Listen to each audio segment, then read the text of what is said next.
Welcome everybody to tonight's Hands on Computer Iran campaign meeting. Tonight's meeting is on the topic of Obama's election and what that means for the Middle East and in particular Iran and the threat of war. We have two speakers. We've got Nick Rogers from the Communist Party of Great Britain and Torab Saleth from Workers' Left Unity Iran. Nick will speak first and then Torab, and then we'll open the meeting up for general discussion and debate and contributions. Off you go, Nick. Okay, thanks very much, Dave. So I've got 20 or 25 minutes. I'm likely to carry on a bit longer than that, so could you tell me where's the end of my time approaches, and I'll curtail what I'm saying and bring it in and answer the questions at the end. I guess what I'm going to speak about, Torab, I think, is going to speak specifically on the implications of the election of Barack Obama as President of the United States for Iran, what Iranian reactions are like, what the prospects for war in the region are. I'm planning to speak to the issue of to what extent the left should have supported Obama in his election campaign, and also whether there's any prospects for progressive change in the broadest sense as a result of his election, and specifically on what the implications of Obama's election are for American imperialism across the world. First of all, I should say that the CPGB actually produced the issue before the election, produced a front page fronting an article by me saying no vote for Barack Obama. So our position was quite clear on that. But it wasn't the position of most of liberal opinion in the broadest sense. It wasn't even necessarily the opinion of many on the left in Britain and in the United States itself. If you look at what the Communist Party of the United States, which is not really in the same tradition as the CPGB, being a traditional CP, and not having broken really with its Stalinist past as the CPGB, as the organisation to which I belong, actually called for a vote for Obama and said that would be progressive. As one of the props I brought along an article from Morning Star by Sue Webb of the CP USA, who is explaining why the CP of the United States was behind Barack Obama. And she admits that it's not necessarily he wasn't a candidate of the left, that in democratic terms he was a centrist in the Democratic Party, but she says that I'll take my fleece off since I'm heating up. But basically she argues for the principle of the lesser evil, that he did mark a difference with John McCain, and that his election would mark a break with the 8 years of Bush. Now, I'm not going to argue against that, actually. I think that Barack Obama's election does signify a strategic change in the United States. But the key point for us, I think, is that it doesn't mark a strategic change in favour of the working class in the United States. What we've actually seen happen in the United States is that the ruling elite, that the ruling class in the United States has enough of them, and I think we have to recognise that there are factions within the ruling class of the United States, within the bourgeoisie of the United States, those factions which have never supported the unilateralist approach of Bush have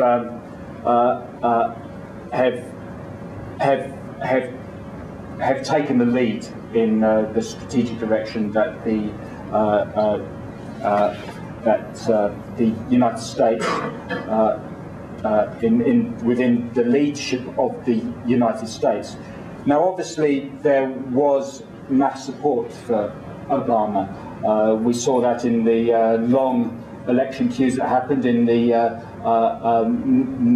mass campaigning that he was able to build up, and you talk for a long time about the various internet and online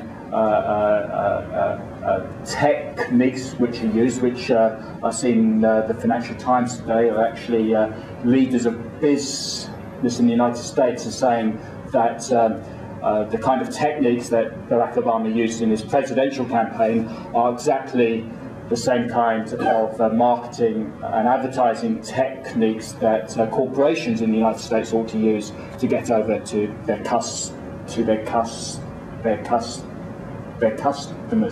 So he was obviously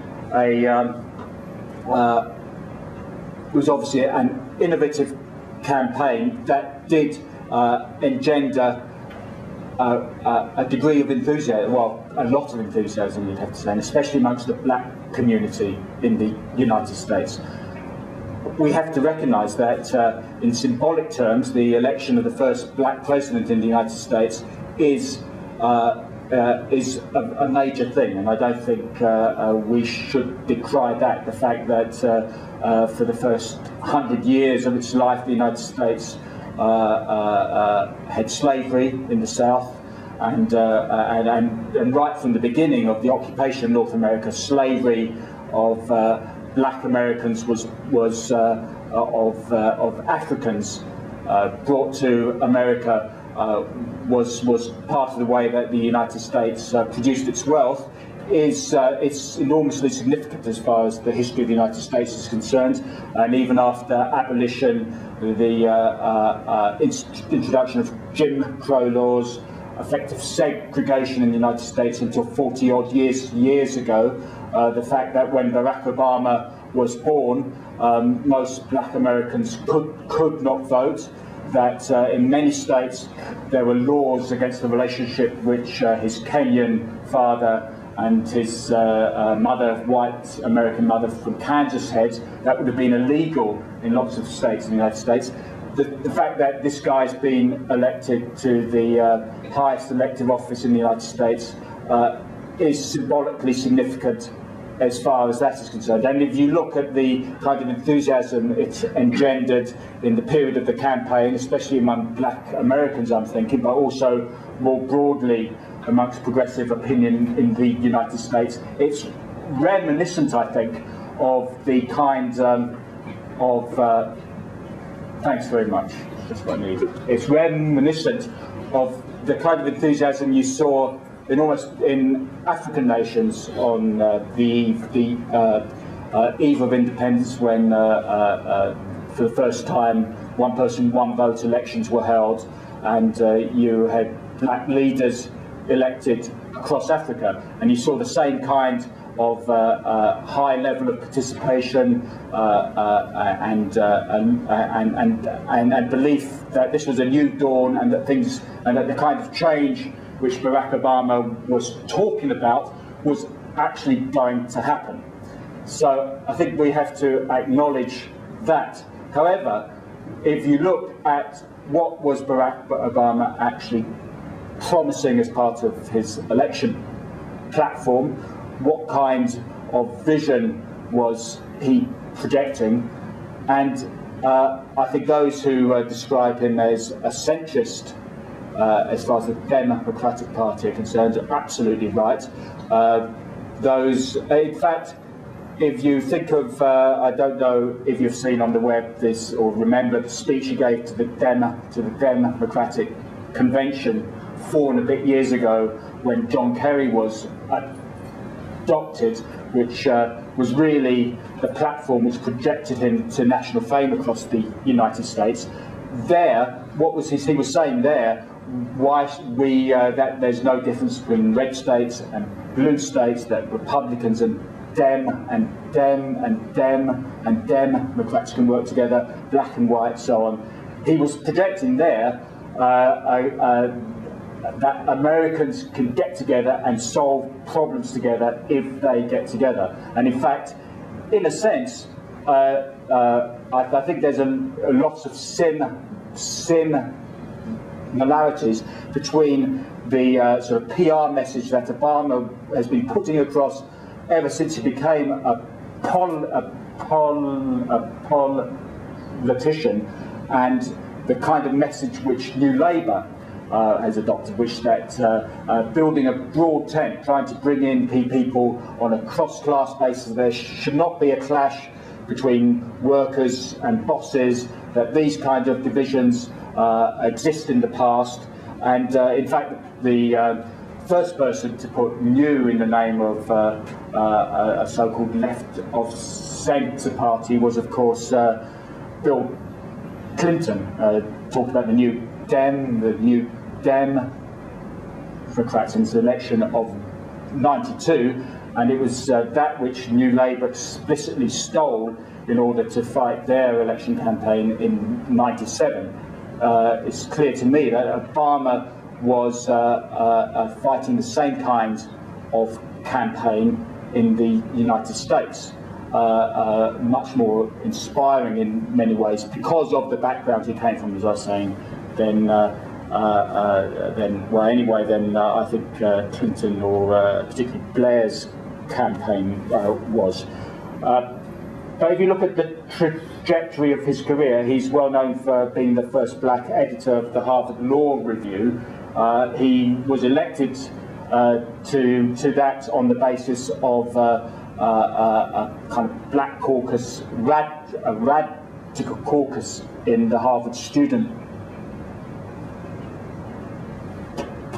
body, a kind of rebellion, if you like, against the Conservatives who had held control before. Yet once he had that office, the bulk of the positions he appointed to were exactly the Conservative faction who'd been in control before, and he disappointed the more radical elements. I don't know that much about it, but that had supported him in his campaign, and his Senate record since he was elected to the US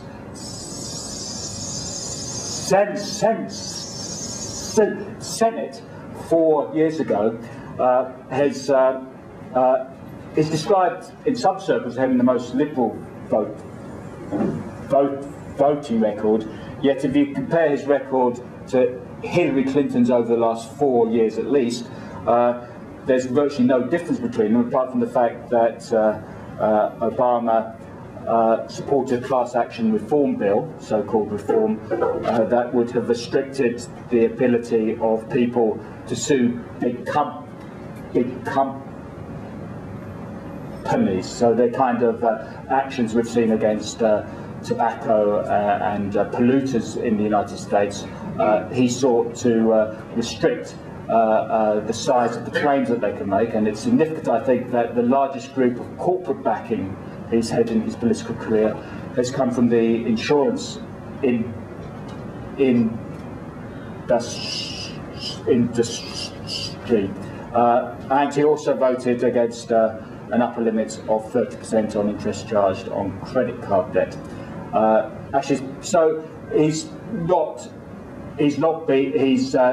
played the kind of traditional role which you would expect from a democratic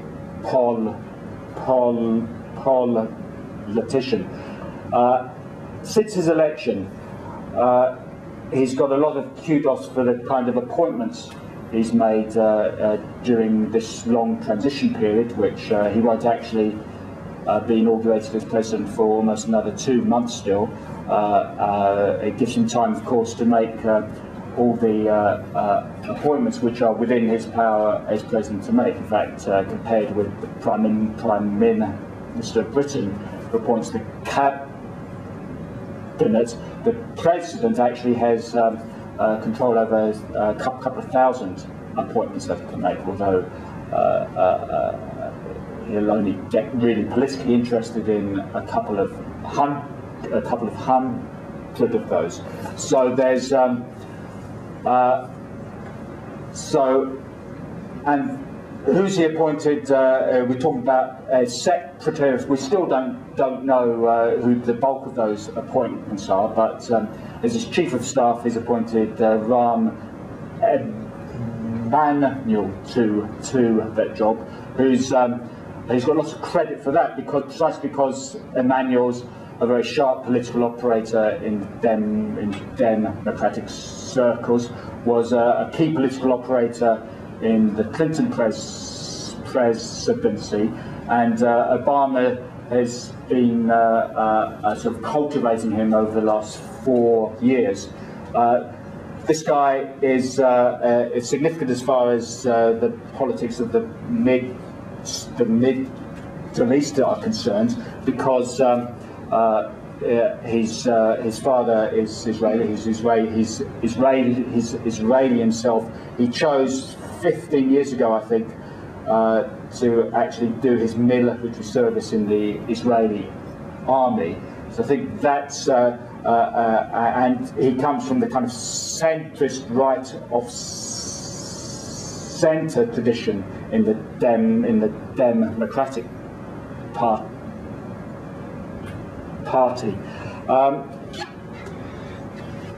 Hillary Clinton, of course, if you've been watching the news, is being mooted as the probable next Secretary of State, and you've got to ask yourself, during he was able to secure a lot of support during the primary elections, precisely on the basis that he'd voted, he'd opposed the Iraq War. He had actually been in the Illinois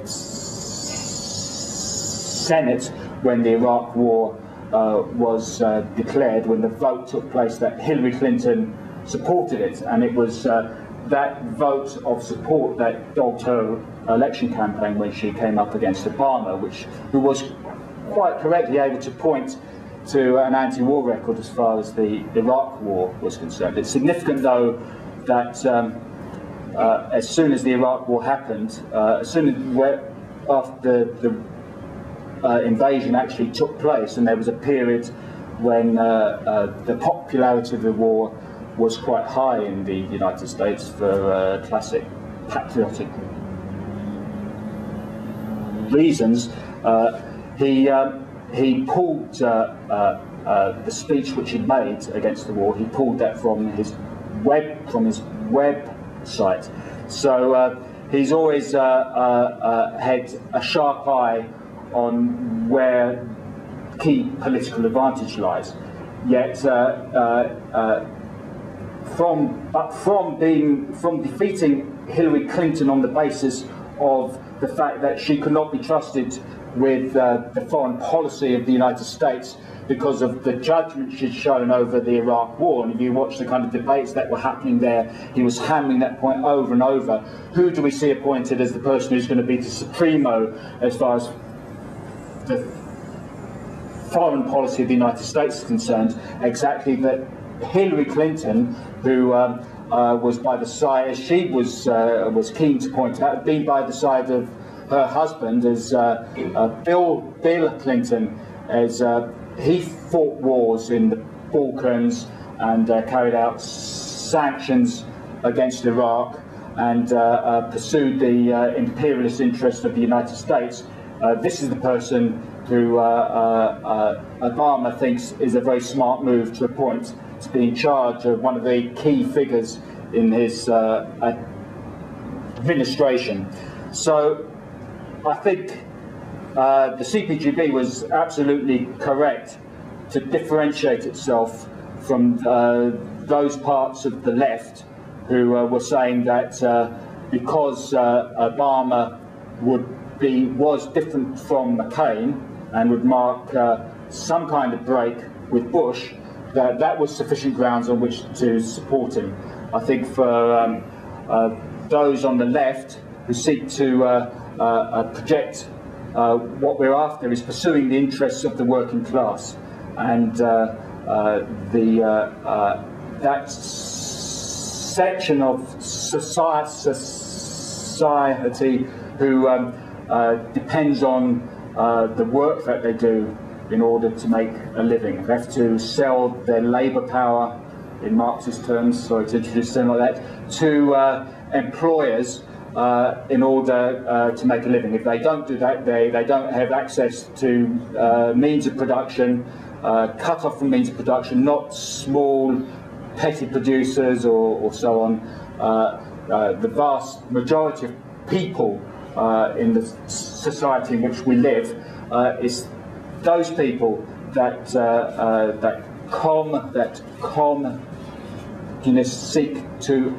seek to organise and provide a lead for, and on that basis, we have to argue all the time that for the independence of the working class, that for the working class to subordinate its own interests to the interests of any other class is actually to surrender the interests of the working class. And I think that's clear if you look at the whole history of the United States and the fact that, well, A, there's never been a mass independent workers' party in the United States, and the Democratic Party has usurped the role that in Britain the Labour Party has played, in Europe various social democratic parties have played. We could have a whole discussion about how significant that actually is, because I think if you actually look at the role that those kind of left of centre workers' parties have played, I think that their description as bourgeois workers' parties is correct. That they've always, even though they've been formed by the organised working class, they've in practice, when they're in office, they've adapted to the interests of capitalism, and that the ruling class has actually had enormous influence over them. So even the Labour Party, in its heyday as a supposedly old Labour, was in practice reflecting the interests of the bourgeoisie, I would argue, and the Democratic Party is even more explicit about that. It's never claimed to be a part of the working class. In actual fact, though, it's a kind of lib-lab arrangement which we used to have in Britain 100 years or more ago, where the Liberal Party in Britain was the mass left party, which was a bit different from the Conservative Party, and on that basis was able to secure the support of trade unions and the working class. The Democratic Party has done the same thing in the United States. We have to campaign to break the working class from that kind of subordination of its own interests to the interests of other classes, to the interests of the ruling class. I've only got a small way through the notes I made here, so perhaps I ought to bring it to a conclusion just by saying that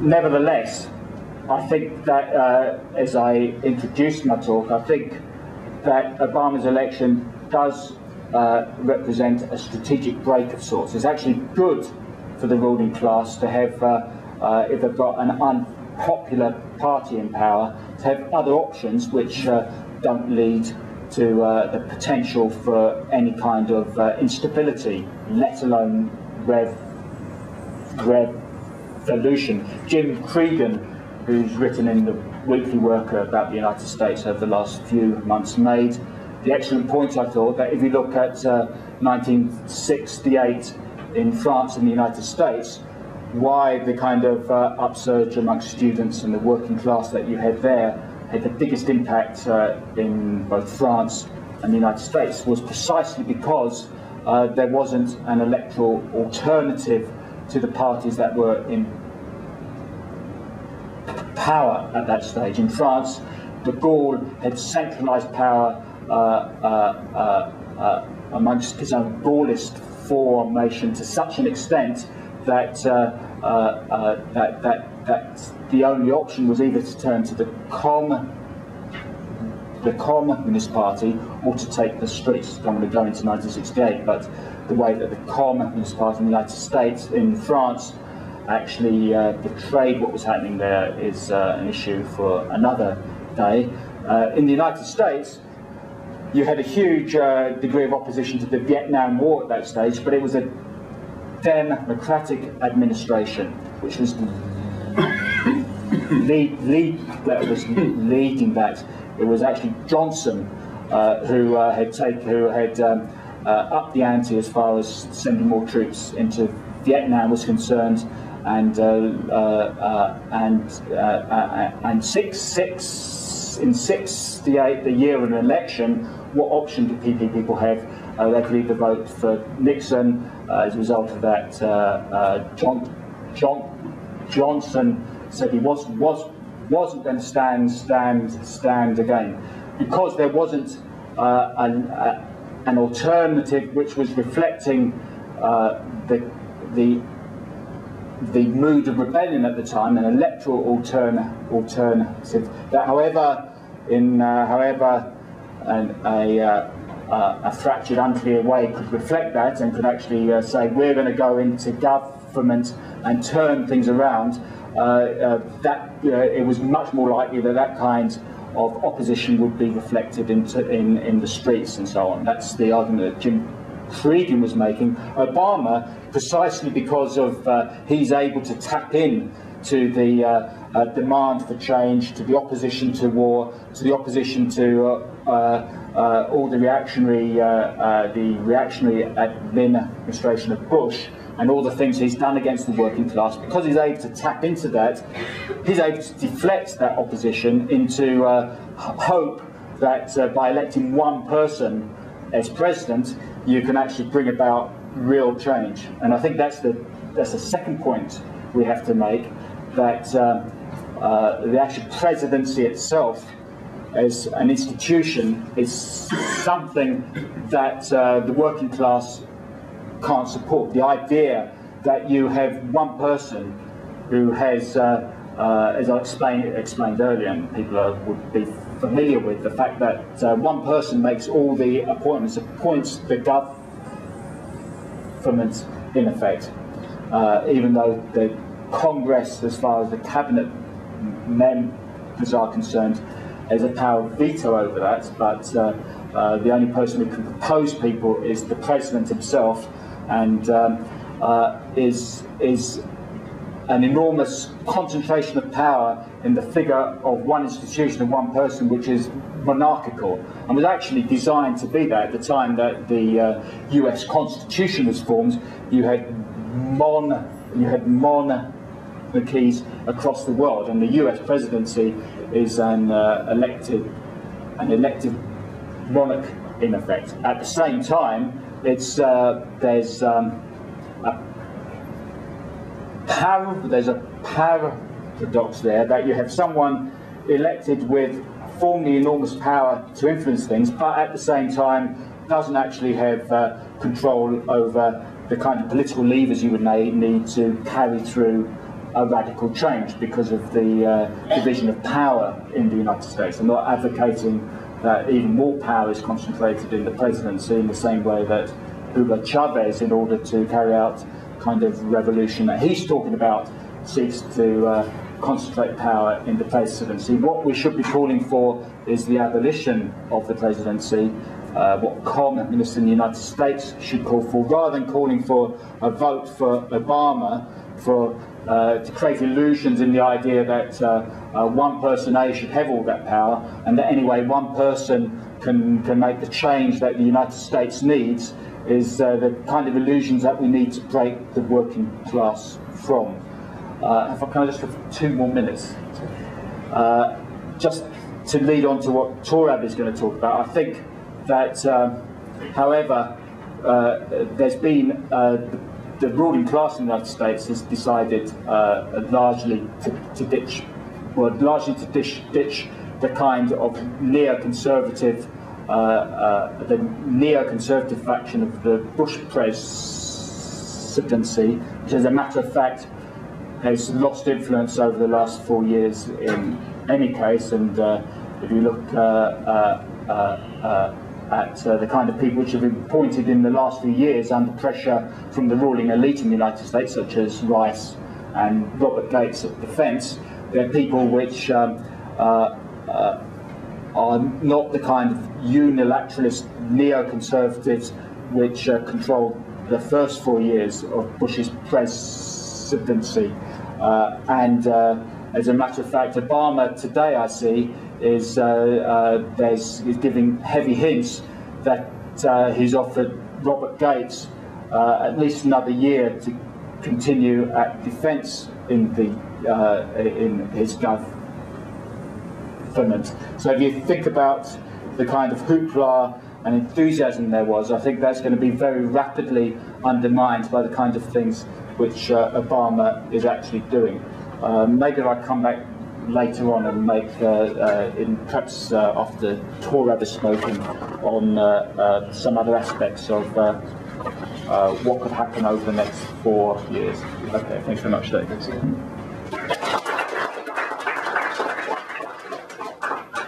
Next, that's Torab. If people don't mind, I'd rather sit and talk here. Well, the question is, how real is the threat of another war in the Middle East, and has the election of Obama affected that threat which existed before?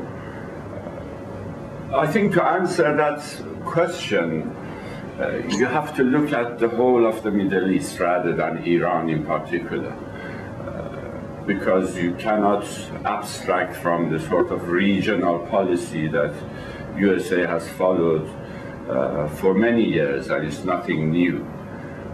Shahs have been there, have gone, Saddam was there, has gone, Soviet Union has collapsed. But if you look at the map, what has happened over the last 20 years or so is the number of military bases by USA around the Caspian Sea and around the Persian Gulf has increased from something like 9 or 10, if you count one of them as a military base, to something like 27, 28. All of these have been, all the new ones have been built in the last 20 years. They started even during the time Carter was president, who was promising democracy to the third world, if you remember. This is just before the Iranian Revolution. So it has really actually nothing to do with the Iranian Revolution as such either. The basic military build-up by the USA in the Middle East, of course, there are many theories trying to explain what is the reason behind that. We can have differences of opinion, but I think there is one simple, very obvious fact that nobody can miss, and that's oil, obviously. If you look at the Caspian Sea and the Persian Gulf, over 2/3 of known oil reserves are in these two regions. And if you consider the fact that oil consumption has gone up drastically over the last 20, 30 years, and we soon, it's expected is 7, 8, there are differences of opinion among the scientists, but say in 10 years' time, you have reached what is called peak oil, which means from then on, oil production globally would come down, would start going down. Cannot keep up with demand. So whoever can control that region can basically, blackmail the whole world. Now, we are living in a period in which capitalism is in decline, and I don't have to, show you any proof of that. Just look at what is happening, around us. Even if they resolve this current crisis, you can bet your bottom dollar the next one is much deeper and much deeper and much deeper. Imagine it took the British government £100 billion to, bail out Northern Rock. Imagine next time how much is going to take the taxpayers here to bail out the combined HBOS Lloyds Bank, which are now merging. So the next financial crisis is going to be far deeper than what is, what we are facing now.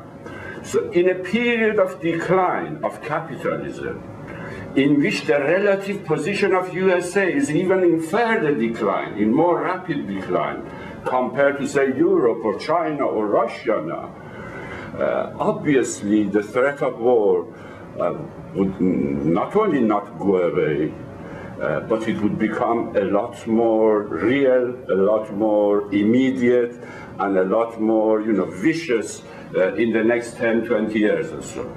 So just looking at it strategically, without any consideration for the sort of short-term politics, I think we are facing a period in which warmongering by imperialism is on the increase, and it's going to be on the increase. It's not going to subside, and in the Middle East in particular, this is going to go on and on and on and on. The fact that you have 27 military bases in a region itself calls for a war. That itself is the logic for a war.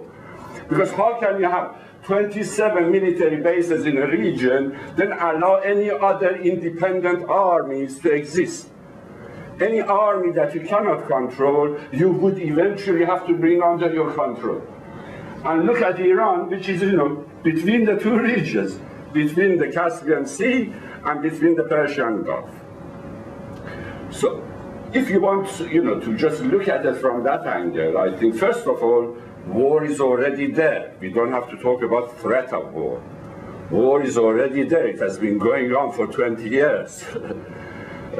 Afghanistan and Iraq are just, the surface of this general strategy by the USA, which has not surfaced into open military conflict in Afghanistan and Iraq.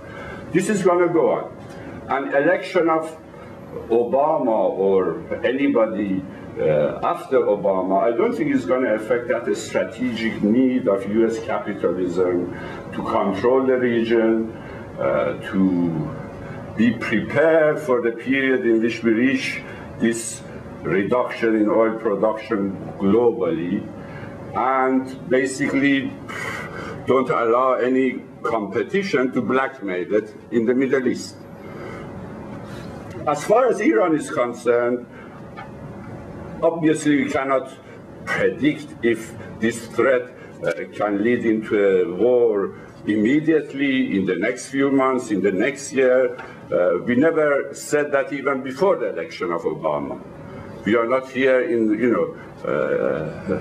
in a situation of predicting, what would happen in the next few months, because who knows, this, situation can suddenly, develop without us, and all the propaganda that they actually put out into the media could be just, lies, as we've seen in the case of Iraq, So you can never predict it on the basis of what you hear or what you read, or what they do or what they appear to be doing.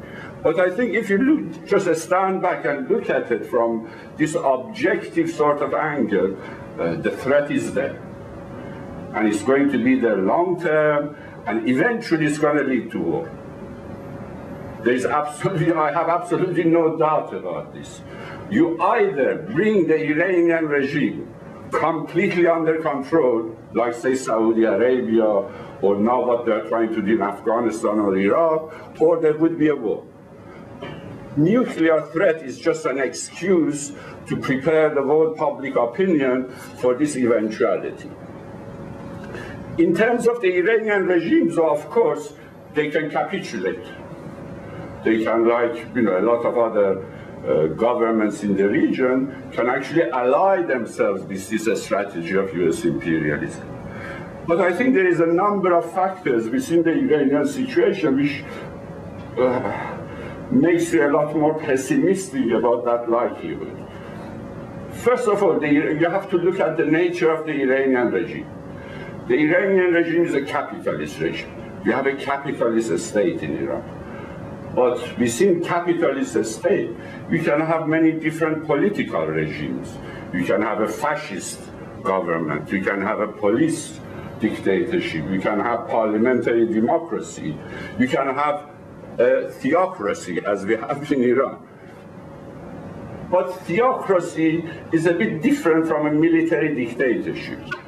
Even military dictatorships, after a period, realize, their time has passed, they should go and pass the reins of government to, normal bourgeois politicians. But clerics, are a different kettle of fish.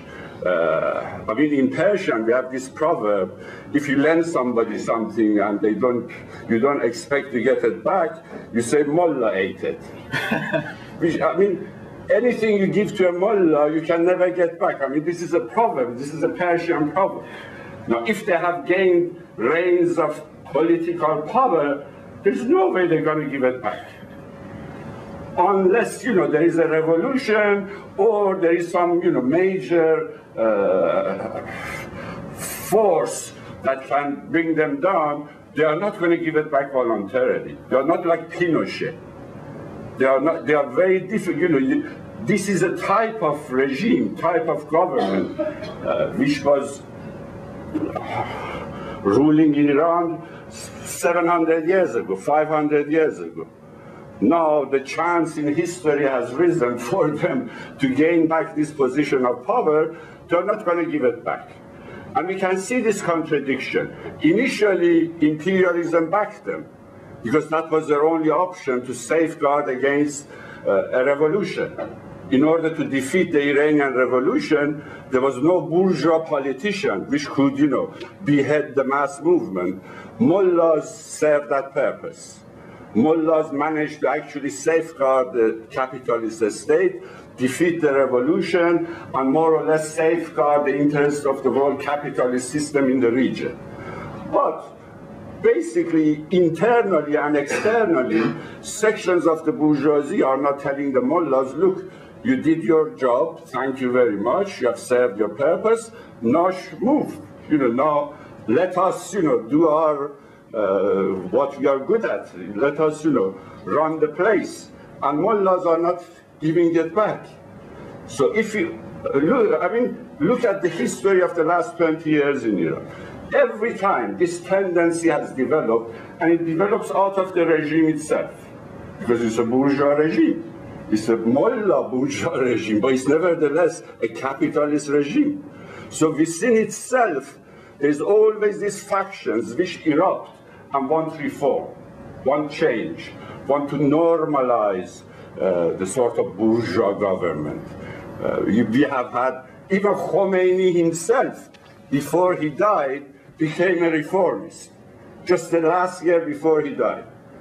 After him, Rafsanjani, who was his right-hand man, this is my right hand, his right-hand man, became a reformist. Then you had Khatami. We have had these waves of reformist faction developing from within the regime. But as soon as the logic of the reform becomes obvious, which is, okay, thank you, mullahs, go back to your, mosques. They themselves, the people who were the reformists themselves, break it up and smash the reform movement. This has happened in Iran already 3 times. And in fact, one of the reasons why the Iranian regime itself has become so belligerent in its attitude towards USA was to defeat the reformist wing in the last, phase. Khatami's leadership was precisely defeated by this question of threat of US military intervention. As soon as USA started its invasion of Afghanistan and Iraq, the mullah faction within the Iranian regime turned against the reformists, used the threat of war to say you are collaborators with USA, you are going to, weaken Iran, and they whipped up this support, mass popular support, to actually cover the fact that they wanted to defeat the reform movement. In order to do this, the only resource the mullahs had was to turn to the military, to the Pasdaran army, which is the Revolutionary Islamic Guardian Army. That's their official title. These are the Islamic militias which were turned into a regular army. In fact, Ahmadinejad and the people who rule now in Iran are more or less mostly from the Pasdaran army. Given that, I think, again, without trying to predict, without trying to look at what people say, The logic of this position itself would mean the Iranian regime would become even more belligerent now, because we are now facing a huge economic and social crisis in Iran. The mass movement is on the increase, the economy is in deep trouble, the oil prices have come from, $150 to under $50.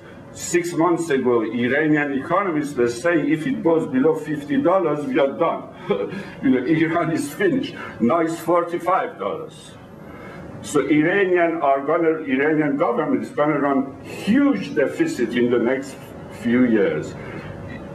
There would be further mass movement of opposition. There's absolutely no reply to this by the Iranian capitalism other than repression.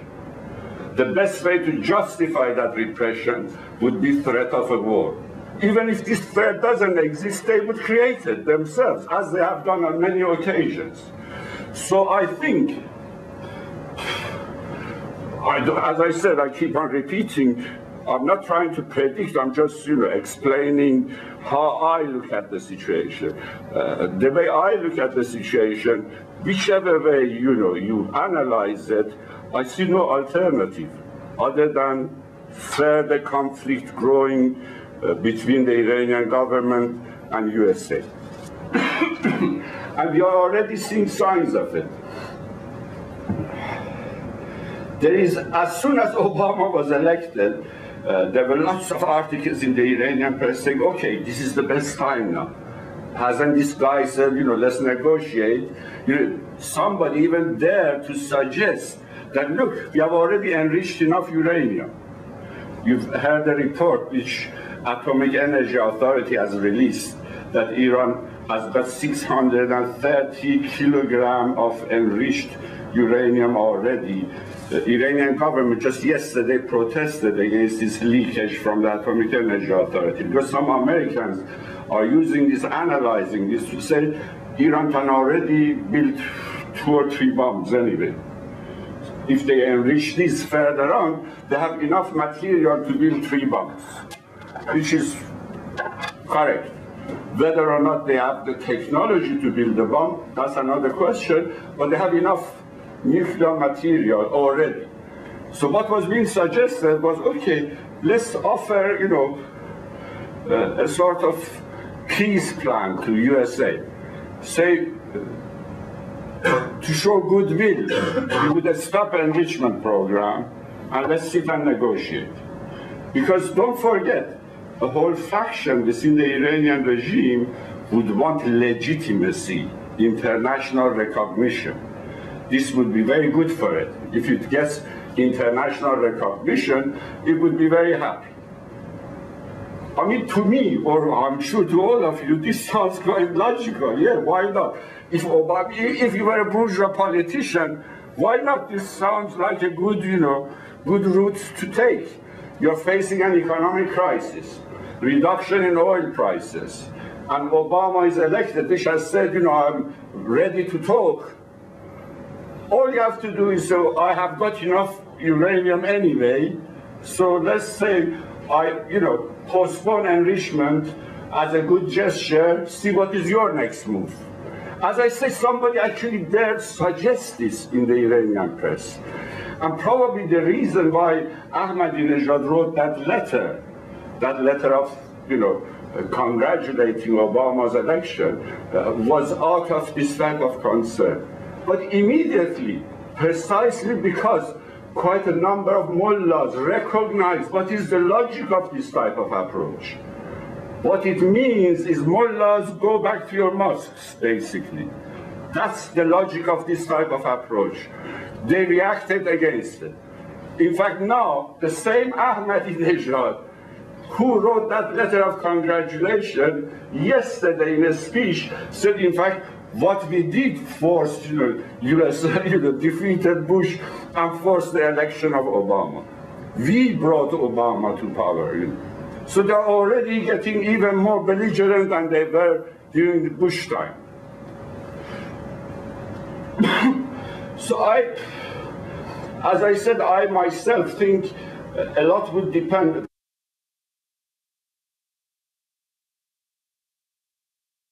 Because we now have an election, a presidential election in Iran too. A lot would happen on what happens in this election, I think, in Iran. It's in June, isn't it? Yes, because already two of the reformists, two characters from the reformist wing have declared their candidacy for the election. Khatami, who was the president before Ahmadinejad, and this threat of war was used by Ahmadinejad to get rid of actually Khatami. Khatami is now being pushed by a number of powerful elements within the Iranian ruling class to stand for election.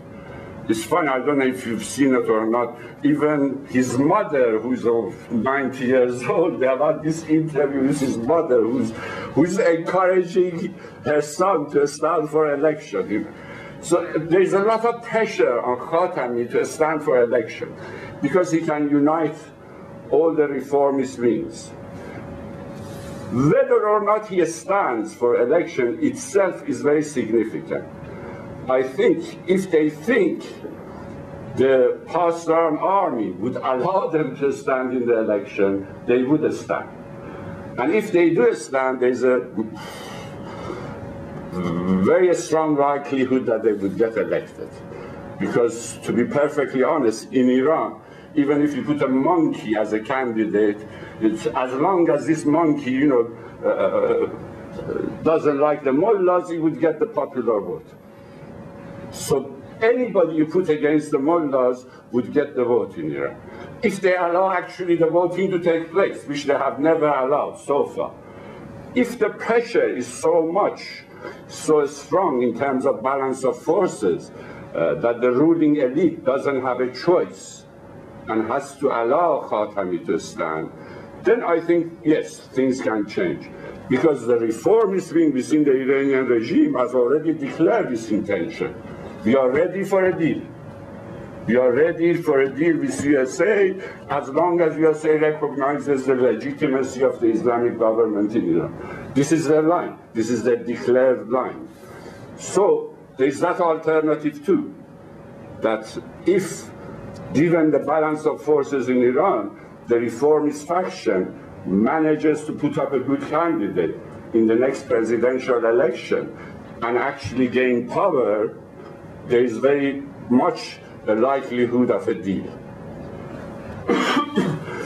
Even that is not necessarily good for the Middle East, because that means then Iran would openly collaborate with US military plans in the Middle East, because the plans are not going to go away. As I said, these plans are not incidental, they're not accidental. If you look at it, there is a pattern. Just take a map, look at the military bases USA has built. It's all around the Caspian Sea, and it's all around the Persian Gulf. 29 of them. So this is not as if, somebody Bush just got up one day and said, well, let's build a military base there. There's a long-term strategy behind this. This is not going to go away. So even if the Iranian government, if the reformists win and make a deal with USA, war in the region is on the cards. It's going to, this military conflict in the whole region is not going to go away for a long time. At the moment, it's become, focused around Iran, but the focus can change. The strategy does not change. I know it's not a clear-cut answer to the initial question, but given the circumstances, I think that's the best we can do at the moment. Just be prepared for it. The threat is there. I'm sure it's going to happen. If not in Iran, somewhere else, it's going to happen, and it's going to continue. So we have to build for it. My own gut feeling is Iranian regime would become even more belligerent because of the economic crisis they're facing. Even though this is the best time to make a deal, they would in fact turn against the deal because that would not save their neck inside Iran. That would open the floodgates to all sorts of mass demands and mass expectation which they cannot satisfy. So my own, if you force me to predict, I predict that Iranian regime would become even more warmongering type of, yes, come, if you dare, the type of propaganda the Iranian regime has used. We are already seeing signs of it. As I said, Ahmadinejad himself, who 2 weeks ago wrote that letter, is now, browbeating, saying, okay, see what we did to Bush, not send the next guy type of thing. So I think the threat is not going to go away. It's going to become more, I don't know, more